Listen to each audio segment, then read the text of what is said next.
नमस्कार बच्चों, मैं डॉक्टर ललिता शर्मा, सह आचार्य सम्राट पृथ्वीराज चौहान राजकीय महाविद्यालय अजमेर एमए उत्तरार्ध की इस कक्षा में आपका स्वागत करती हूँ।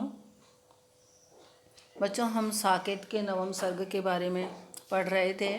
साकेत का नवम सर्ग आपके पाठ्यक्रम में निर्धारित है, तो हम उसी की व्याख्या पिछले व्याख्यान में कर रहे थे। उसी क्रम को आगे बढ़ाते हुए हम आज के व्याख्यान को शुरू करते हैं। उर्मिला लक्ष्मण के विरह में व्याकुल है और जब वह चित्रकूट जाती है उस समय वह लक्ष्मण से थोड़ी सी देर के लिए मिलती है। उस समय का जो वर्णन है, उस समय का उर्मिला का जो अनुभव है वह उसे अपनी सखी को बताती है और वह कहती है कि न कुछ कह सकी अपनी, न उन्हीं की पूछ में सकी भय से, अपने को भूले वे मेरी ही कह उठे सखेद हृदय से। अपने अनुभव अपनी सखी को बताती हुई उर्मिला कहती है कि जब मैं अपने पति के सामने गई तो भाव विवलता के कारण न तो मैं अपना कुछ अनुभव उन्हें बता सकी और न मैं उनकी कुछ अनुभव या समस्याएं हैं उनसे ही अवगत हो सकी। न तो मैं अपने बारे में कुछ बता सकी और न मैं उनके बारे में कुछ पूछ सकी। अपने को भूले वे मेरी ही कह उठे सखेद हृदय से। और यह स्थिति मात्र मेरी नहीं है, लगता है मेरे पति की भी यही स्थिति थी। और मुझे देख करके, एक तो विरह की व्याकुलता के कारण और फिर जब उन्होंने उर्मिला को देखा लक्ष्मण ने, तो उर्मिला की जो दशा थी उसे देख करके ऐसा लगता है कि लक्ष्मण भी स्वयं को भूल गए और फिर वे सब बातें कहने लगे जो कि मैंने कहने के लिए सोच रखा था। अर्थात विरह के कारण जो मेरी स्थिति हो रही है, लगभग वैसी ही स्थिति मेरे पति की भी थी। इसलिए वे ही सब बातें जो मैं कहना चाहती थी, वे सब बातें पति ने स्वयं ही कह दी। मिथिला मेरा मूल है और अयोध्या फूल, चित्रकूट को क्या कहूँ रह जाती हूँ भूल। उर्मिला सोचती है और कहती है अपनी सखी से कि मिथिला मेरा मूल है, मिथिला में मेरा जन्म हुआ, मिथिला मेरी जड़ है और अयोध्या फूल, और अयोध्या में मेरी आशाएं पुष्पित पल्लवित हुई और मेरी जो आशाएं हैं उनको पंख लगे। मैं अत्यंत उत्साह के साथ में विवाह के पश्चात यहाँ पर आई, किंतु इसी समय कैकई के द्वारा राम को वनवास दिए जाने के कारण राम सीता के साथ में लक्ष्मण चले गए और फिर जो घटनाक्रम हुआ उसके कारण चित्रकूट पर हम सबको माताओं के साथ में और पूरे राज परिवार के साथ में जाना पड़ा।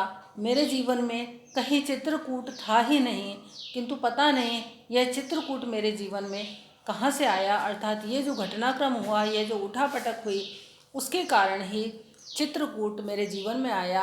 तो अब इस चित्रकूट को मैं क्या कहूँ यह मैं समझ नहीं पा रही हूँ। सिद्ध शिलाओं के आधार ओ गौरवगिरी उच्च उदार।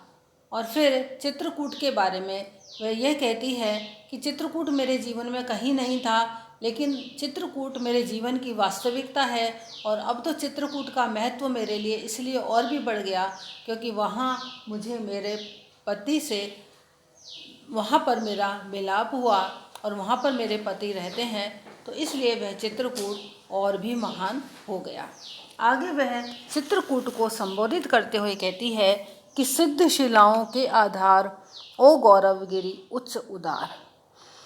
चित्रकूट पर्वत बहुत सी शिलाओं से बना हुआ है और इसलिए कहा गया है कि हे चित्रकूट पर्वत, तुम तो बहुत सी सिद्ध शिलाएं जो हैं उनके आधार के रूप में हो। अर्थात सिद्ध शिलाएं तुम्हारे अधीन हैं, सिद्ध शिलाएं तुम्हारे अंदर हैं। ओ गौरवगिरि उच्च उदार, तुम्हारा गौरव अत्यंत महान है, तुम गौरवपूर्ण हो, बहुत ऊंचे हो और तुम उदार भी हो, अर्थात तुम पर्वतों में श्रेष्ठ हो। तुझ पर ऊंचे ऊंचे झाड़, तने पत्रमय छत्र पहाड़, क्या अपूर्व है तेरी आड़। बच्चों, आपने देखा होगा कि पर्वत के ऊपर बहुत से पेड़ होते हैं, झाड़ होते हैं। यहाँ पर भी चित्रकूट पर्वत का वर्णन करते हुए कवि उर्मिला के माध्यम से कहता है कि तुझ पर ऊंचे ऊंचे झाड़, तेरे ऊपर बहुत ही ऊंचे ऊंचे पेड़ पौधे हैं, झाड़ हैं, तने पत्रमय छत्र पहाड़। उन वृक्षों के बहुत मोटे मोटे तने हैं जो कि पत्तों से युक्त हैं, अर्थात बहुत घने वृक्ष भी हैं। ऐसा लगता है कि वे मानो पहाड़ पर छत्र धारण किए हुए हों। क्या अपूर्व है तेरी आड़, और इस कारण से तेरी जो आड़ है अर्थात जो छाया है वह अत्यंत अनुपम हो गई है। करते हैं बहुजीव विहार, ओ गौरवगिरि उच्च उदार। उस पर्वत के नीचे और पर्वत में जो घने वृक्ष हैं उनकी छाया में बहुत से जीव जंतु रहते हैं और तरह तरह की क्रीड़ाएं करते हैं। ओ गौरवगिरि उच्च उदार, हे अत्यंत ऊंचे और उदार चित्रकूट पर्वत, तुम वास्तव में बहुत महान हो। घिरकर तेरे चारों ओर करते हैं घन क्या ही घोर, नाच नाच गाते हैं मोर। यहाँ पर कवि वर्षा ऋतु का वर्णन करते हुए कहते हैं कि घिरकर तेरे चारों ओर। आपने देखा होगा बच्चों, जब वर्षा होती है तो वर्षा में पर्वतों के चारों ओर बादल जो हैं वे इकट्ठे हो जाते हैं और बादलों के पर्वत से टकराने पर ही वर्षा होती है, यह तो आपको पता ही होगा। यहाँ पर भी इसी बात का वर्णन करते हुए कवि कहते हैं कि उर्मिला कहती है कि तेरे चारों तरफ बहुत से बादल घिर जाते हैं और उन बादलों के घिरने से जो घनघोर आवाज़ होती है उसके कारण मोरों को वर्षा के होने की आहट हो जाती है और वर्षा के आने की आहट से मोर नाचने और गाने लग जाते हैं। तो उस समय घनघोर बादलों की आवाज़ और मोर की आवाज़ दोनों मिल करके इतनी सुंदर आवाज़ हो जाती है कि वह मन को मोह लेती है, यानी इतनी सुंदर जो गहन गुंजार है वह पूरे प्रदेश में फैल जाती है। उठती है गहरी गुंजार, ओ गौरवगिरि उच्च उदार। ऐसी गहरी गुंजार पूरे पर्वत क्षेत्र में फैल जाती है।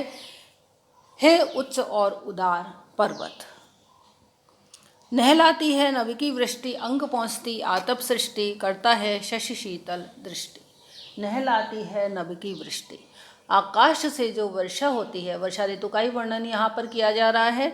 तो कवि कहते हैं कि नभ की जो वृष्टि होती है, ऐसा लगता है कि मानो आकाश पहले तो वर्षा के जल के माध्यम से तुझे नहलाता है, किसे, चित्रकूट पर्वत को, और फिर अंग पहुँचती आतप सृष्टि, और उसके बाद वर्षा के बाद में जब धूप निकलती है तो जो वर्षा में पर्वत गीला हो जाता है वह सूख जाता है।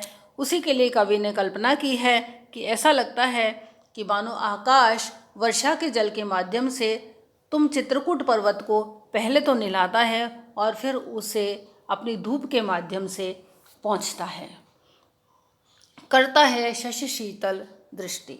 और दिन में जो धूप पड़ती है उसके बाद में जब रात को चंद्रमा निकलता है, चंद्रमा की शीतल चांदनी जब चारों तरफ छिटकती है तो ऐसा लगता है कि मानो चंद्रमा रात्रि के समय सूर्य से तपा हुआ जो तुम्हारा शरीर है उसे अपनी शीतल किरणों से ठंडक पहुंचा रहा हो।